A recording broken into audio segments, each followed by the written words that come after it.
Hi everyone, Michael here, bringing you my personal top of the best VPNs in 2021. I'll go through the 5 VPNs that I think are among the best VPNs in the market right now and have a potential to stay that way for years to come.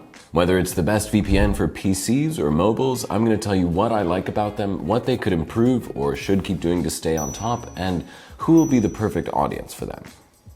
Might even be you. If you care about your online privacy and security, our channel will surely satisfy your curiosity, so give it a go. There are also full reviews for each VPN from this video, and you can find exclusive cyber news deals in the description below. So, without further time waste, let's go. This is the best VPN of 2021 review. And the VPN that I'd like to start with is NordVPN. Currently, this one holds a special place in my heart. Its proprietary NordLynx protocol is based on WireGuard, and it's one of the reasons why NordVPN is fast enough to reduce my speed only marginally, even for quite a distant connection. With that kind of speed and more than 5,000 servers NordVPN has, I've consistently experienced good quality streaming whenever I watch Netflix or BBC iPlayer. It's one of the main reasons why I use NordVPN personally. The fact that NordVPN has a kill switch on every device is also useful. What I always look for in a VPN is the additional features it offers. NordVPN has some good ones that are effective at keeping you safe even if you actively crave danger while browsing, such as CyberSec. This is a real-time filter checking if the website you're accessing is associated with any type of malware or suspicious activity. Trying to access a website from CyberSec's list will get you a warning and won't let you enter unless you disable CyberSec altogether. And I like to browse random websites, so this saves me from infested pages all the time. If you own an Android device, like I do, there's another great one for you, Dark Web Monitor. This feature will constantly monitor dark web marketplaces and paste bins for any data associated with your email address. So far, I was lucky not to find anything there, and I hope it stays that way. Those are great security features, but if you still like to improve your safety, NordVPN has built-in integration with Tor network, allowing you to run Onion on top of VPN. That's not the only specialty server available though. You can run double VPN or multi-hop, or use obfuscated servers to bypass deep packet inspection. And NordVPN is amongst the few VPNs that received IOXT certification for mobile apps. Alongside ExpressVPN and PIA, it's one of the best VPN apps for Android right now. But not all is well on the NordVPN lane. I believe there's a way to make this service even better. First of all, NordVPN is one of the best VPN with free trial, but you probably never heard about it. Why? Well, it's only available on Android, and NordVPN doesn't list it anywhere, ever. Many users would love to know beforehand if they can try a service for free, and I joined them in this impulse. Also, it would be nice to see a router app for NordVPN. Currently, you have to manually reconfigure your router to let VPN connection through it, which is a bummer. With those issues handled, I'd say NordVPN comes dangerously close to being the best VPN service, period. Unless, of course, you're looking for the best VPN provider in terms of raw, unfiltered value. For me, that's Surfshark. There's a lot about it that makes Surfshark one of the best virtual private networks. Let me tell you about the things I value the most here. First things first, it has the WireGuard protocol that makes it one of the fastest VPNs out there. I always got very consistent and reliable performance, even on distant servers. Not that I visit them too often though. While it's hard to surprise anybody with split tunneling these days, I like Surfshark's whitelister a lot. If you need to allocate VPN connection only to specific websites or apps, there's no better feature for this. But, of course, the main reason why Surfshark caught my eye in the first place is its pricing. If Surfshark was just cheap though, it wouldn't have been a big deal. But it's a great performing VPN that's cheap and offers unlimited simultaneous connections on top of that. You should know that Surfshark VPN has both a 7-day free trial and a money-back guarantee, valid for 30 days after your purchase.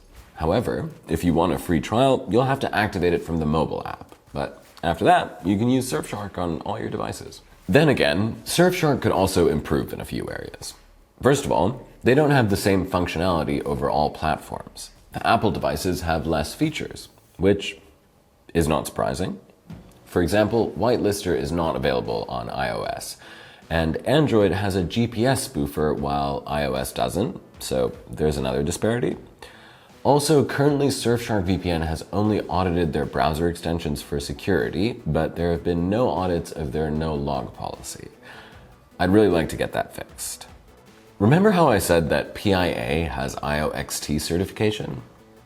Guess what? Private internet access is on my top VPN list too.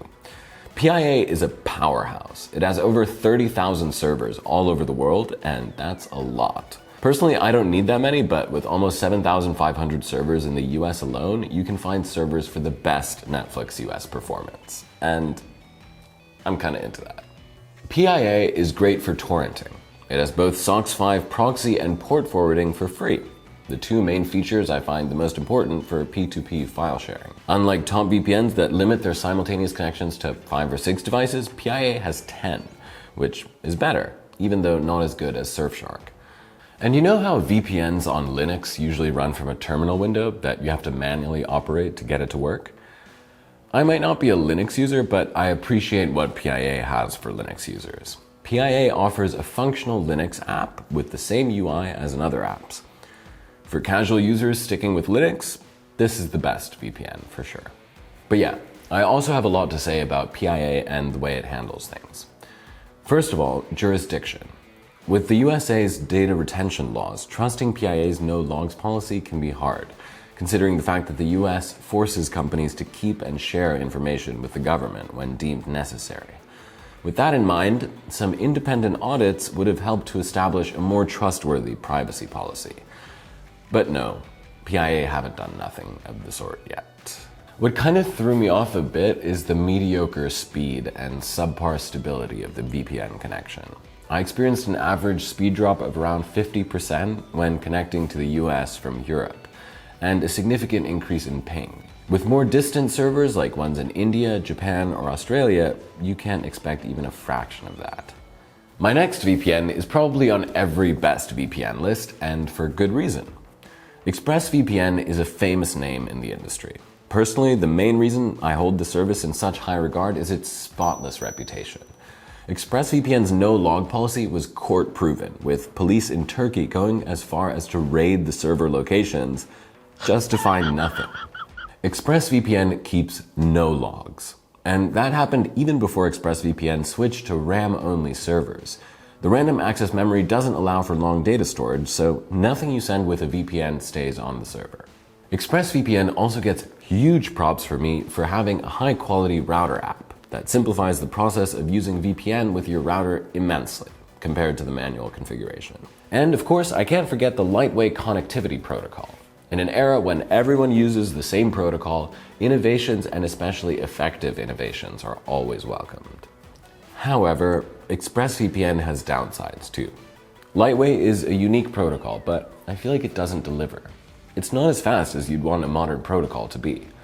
Kind of expected light speed from Lightweight, but that's just me.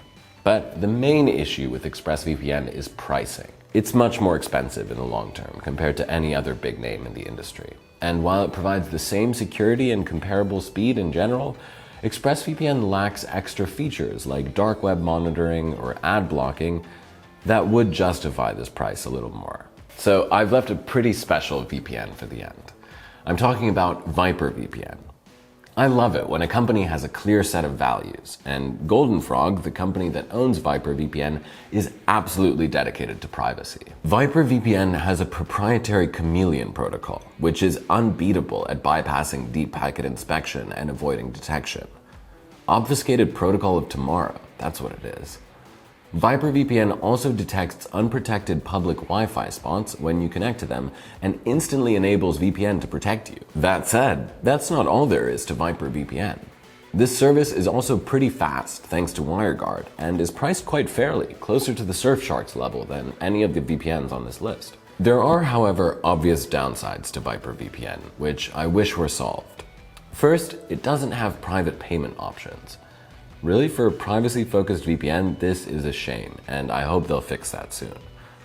What will be harder to fix, though, is an abomination of their iOS app. It's so limited compared to the desktop or even Android apps that it's hard to even watch it. But despite the shortcomings they may have, you can't go wrong with choosing any of those virtual private networks. Surfshark is the best you're getting for the price.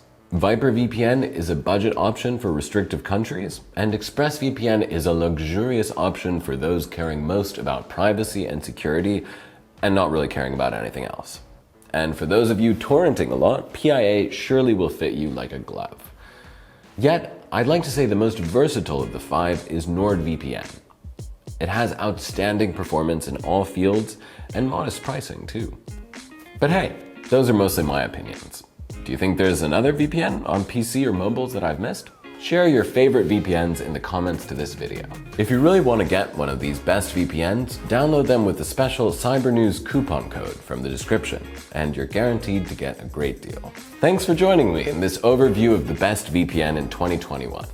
And if you enjoyed this best VPN review, well, leave a like. And don't forget that there's more content like this on our channel, which you can subscribe to for free right now. Seriously, just do it. Well, that's me, Michael, and I'm going to see you again soon, I hope.